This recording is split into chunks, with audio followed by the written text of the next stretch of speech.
Xhur ta' disgwid bejn il-Linja Nazzjonali tal-Ajru l-Air Malta u l-Union tal-Bdoti intemmu biftehim tard il-ħamis fil-għaxija.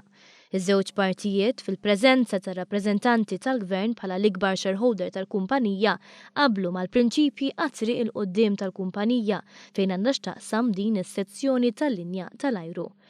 Dan il-ftehim żgura l-pjan ta' viabilità kummerċjali fit-tul għall-kumpanija.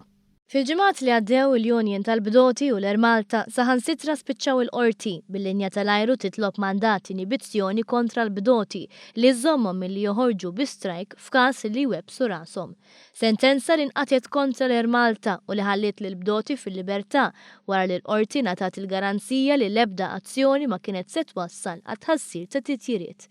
Fis-qarja konġunta l-Ministeru għat-Turiżmu u l-Alpa saħqu li l-ftehim milħuq jissalvagwardja l-interessi kemm tal-Gvern, tal-Bdoti u tal-futur tal-Air Malta stess. Kif biqbil ma' sezzjonijiet l-oħra tal-ħaddiema il-Linja Nazzjonali tal-Ajru tkun f'pożizzjoni li tissokta bit-taħdidiet mal-Italja li mistennija tkun is-sieħeb strateġiku tal-Air Malta. Il-Gvern u l-Alpa ringrazzjaw lill-President Emeritu George Abela u l-Chairperson tal-Air Malta Marja Mikallef tal-kollaborazzjoni fil-proċess ta' ftehim.